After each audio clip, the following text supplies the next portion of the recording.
hello my dear friends. This is Charity and OFW of the UAE. Once again, samahan ko lang muna siya dito sa malaki yung kanilang grocery. Ayan. Tapos ayan, may paggawaan ng pabango. Ito. Ihatid muna namin si Jello sa bahay. Then punta kami ng Abu Dhabi Mall. Chocolate cake. And then meron tayong hack na nakita sa TikTok. Nag-order kami nitong venti. And then, yung ginagawa kong binubuan ay yung pisngi. Mangga. Mga prutas. Bawat tawa sa bawat dasal, parang kapiling ka pa rin, walang abuan. Malayo man, nandito ka sa bawat sentimo. Hello my dear friends. This is Charity and OFW of the UAE. Once again, dito na naman tayo sa ating vlog for today. Gagala tayo. So, ngayon, titingin muna tayo nung kailangan ni Jello for sa kanyang project. Project niya, personal project. Kasi may gagawin na naman daw siyang motor. Ano yun, Bibi, na bibilhin mo? Resistor. So, tara, samahan niyo muna kami. Samahan ko lang muna siya dito sa shop. I know where Gavin's house is. Where? It's there. Because when I saw his video, I saw it. Tuyo. Okay. Tingin tayo dito ng cutter. Yung mas malaki kasi yung ito maliit lang. Gusto ko malaki.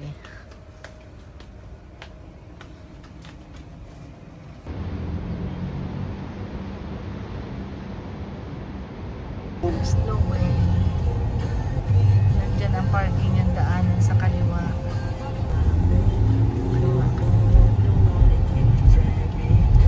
Lipat kami dito sa Grand Emirates kasi mas maraming paninda dito.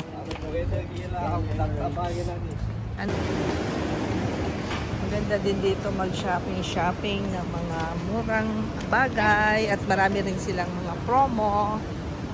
Malaki yung kanilang grocery. Ayan.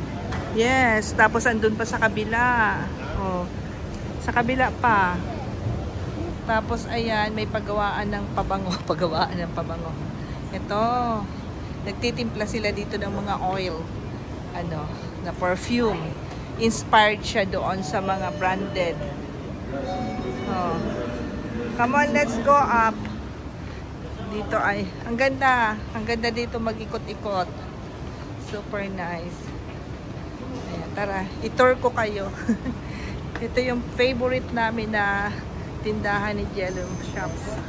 Ang dami niyang mga pang-decor, mga home items na mumurahin. Kaya lang, syempre, pipiliin mo rin kasi yung iba, mura pero alam mo na yung mga quality.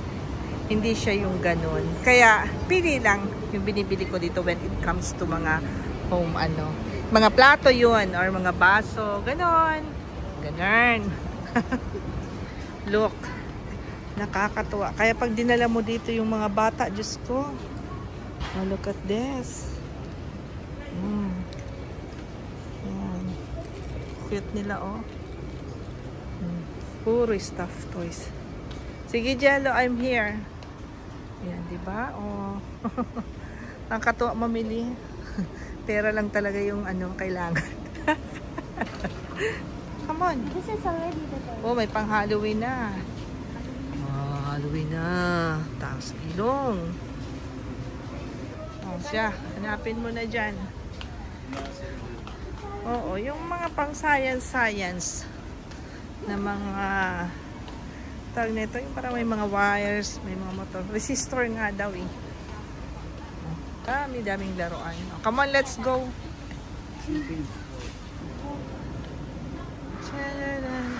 Makukulay.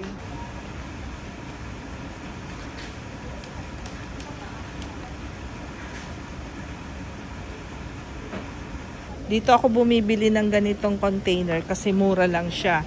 Dito 9 dirhams lang ang isa, sa iba 25 to. Parang pang ano, autumn. Google. Look at this one. Ito, 5 dirhams lang. San ka pa?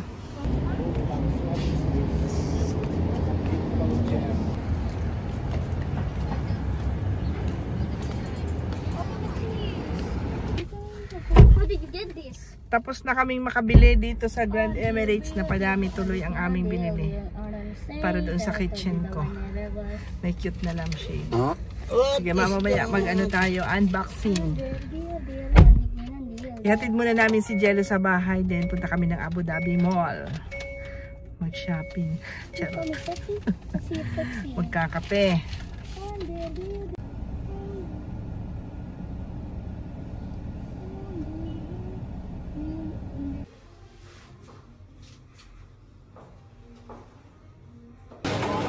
Nandito muna kami sa Starbucks. So, ito yung ating in-order. Ito yung ating chocolate cake. And then, meron tayong hack na nakita sa TikTok. Nag-order kami nitong venti. And then, ilalagay natin dito yung half sa tall na puro ice. Libre lang ang ice.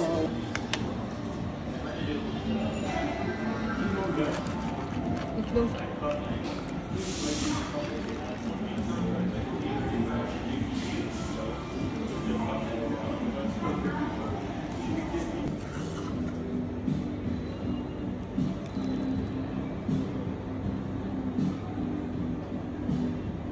So, bali, ayan na po yung hack.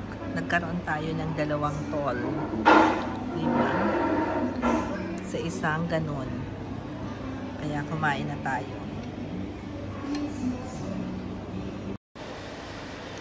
So, tapos na ang ating pag-relax dito sa Starbucks.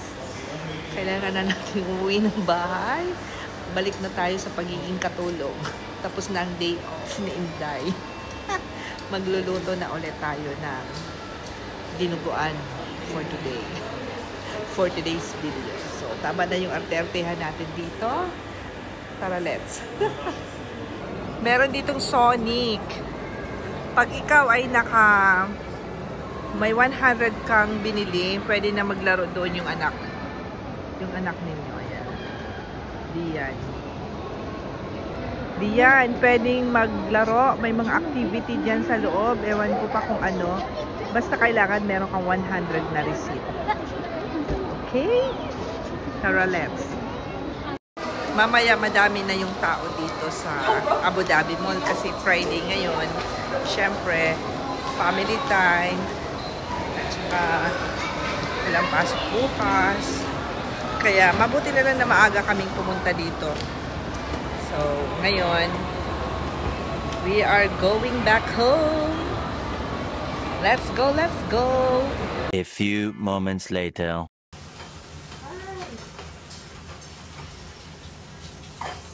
Dito na tayo sa bahay. Naka-prepare na yung ating lulutuin na dinuguan. Nailaga na natin na palambot na. So, ngayon hihiwain na natin. Let's go. Samahan niyo kami. Slice tayo nito. Yung ginagawa kong dinuguan ay yung pisngi. Naku, ang tigas pa nito, Malo. Tigas pa? Oo. Ilagay natin tong suka. Daddy, drink here. Daddy, drink here.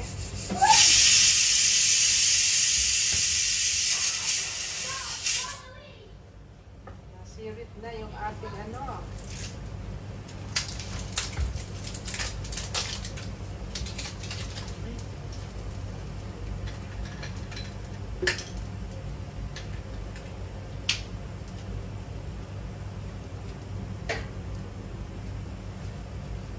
Sige naman, Lo. Mahugas ka. Sige na. Hindi ka man makikita.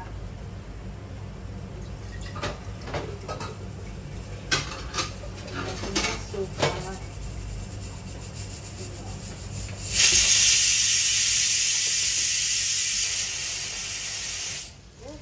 Sige.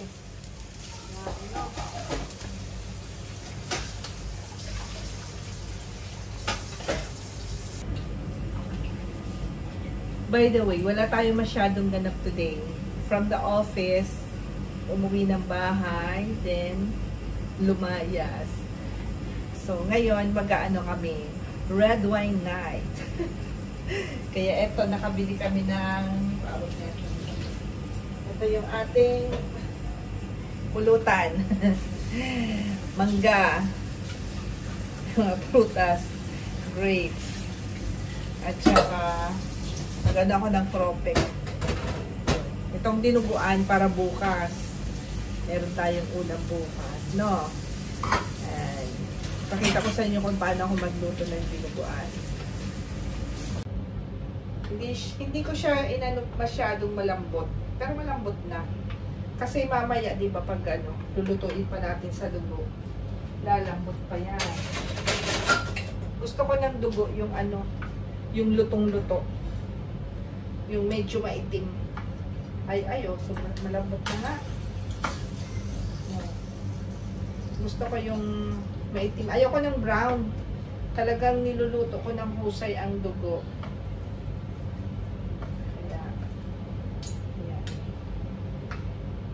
Kayo ba? Paano kayo magluto ng dinuguan? Ako sa suka lang. Pero sa Bicol, nagluluto din kami nito nung may gata. Actually sa Bicol, may mga ibang luto doon na nilalagyan nila ng papaya, ng gulay. Ako hindi. Pure lang ako na karne. Tsaka usually ito nga, yung pisngi. Tsaka may tenga. Kasi di ba masarap siya, no? Yung baba niya. Yung may pisngi-pisngi. Tapos nilalagyan ko rin ng kaunting laman. Ganun. Sa suka lang siya. Tapos may technique pala dyan. Pagka pala yung medyo pure yung dugo mo, kaunti lang ang tubig. Makrimi siya. Ang sarap niya. Pagka tinipid mo sa dugo pala, yun yung parang malapnaw. Sa amin kasi, di ba yung dinuguan, yung hindi sa amin tuyo. Yung parang may sauce na medyo may sabaw-sabaw pa ng kaunti. Kasi di ba doon sa norte, Kapampangan, ganun, yung tuyo siya, yung kumakapit ang dugo. Tapos nagbubuo-buo. Then ang style pala niyan, pag iluluto nyo, para hindi mamuo, continuous yung paghalo ng dugo. Habang binubuhos, halo lang siya ng halo hanggang sa maluto yung dugo. And then from time to time, haluin nyo para wag mamuo. Tapos creamy siya, smooth, and para siyang nagsisilk. Silky siya. Yun. Sige, gawin ko na muna to, ha? Na-slice na natin yung ating pork. Ang dami. Okay. Ayan, sobrang init na pala. Inoff ko na muna.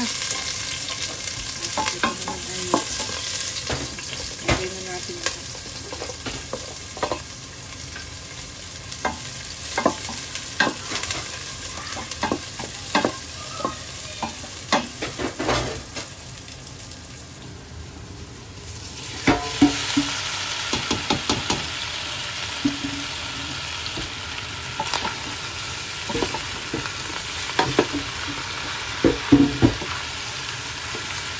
Fiesta, dami. Lagyan natin ng madaling paminta para mabango siya.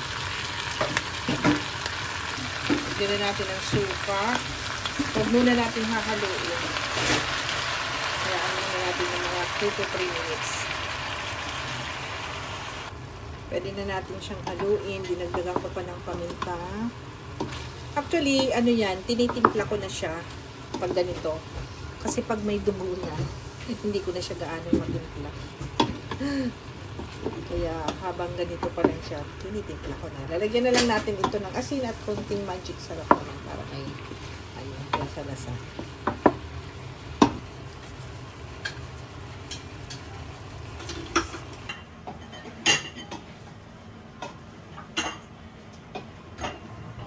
Lagyan natin itong kaunting kaldo. Yung lagaan. Para matimpla na natin.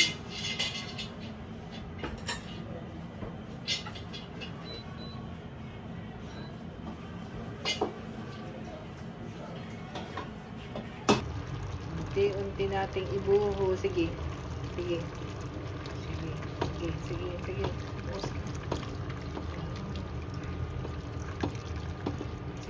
Buhos.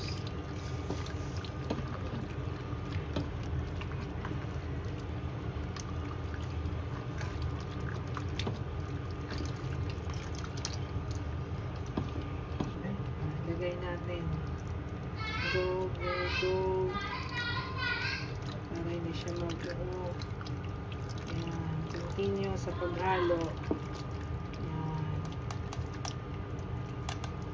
Ilagay na natin ang sili para mabango siya. May dugo pa. Ayan, tingnan nyo. Ang ganda niyan. Parang nagsisiyaw. Pero papaitimin ko pa yan. Kasi maitim na sa tunay. Sa camera parang light brown pa siya. Nagsisilk siya, oh.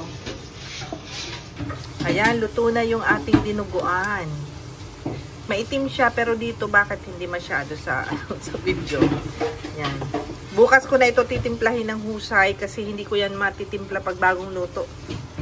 Hindi ako nakakatimpla. Ayun itong mangga. Oh, ang sarap. Maniba lang. Kahit wala na siguro itong sausawan. Gagawa sana ako ng sausawan yung yung patis at saka caramelized na sibuyas. Tapos may sugar. Kaso mukhang no need na. Bite size. Slicein natin. Slicein natin ng bite size na. Masarap pala to. Hindi ako bumibili nito. Egypt, from Egypt. Egyptian mango. Bite size na.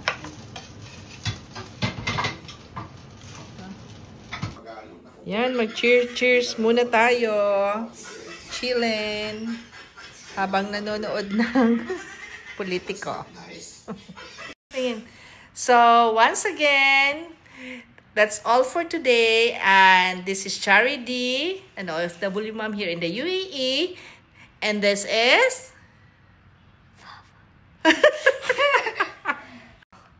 Dito ka tumingin, oh. Dali. And this is... Jello. Saying... Hi. Thank you so much for watching. Dali na. Thank you so much for watching. And please don't... Forget to like and subscribe. Bye! Good night! Bye na! Bye! Ngunit ramdam ko ang pagod sa iyong mga habang. Kahit dagat ang pagitan, ikaw ang ningning ng talaan. Sa bawat tawag, sa bawat dasal, parang kapiling ka pa rin, walang agwa.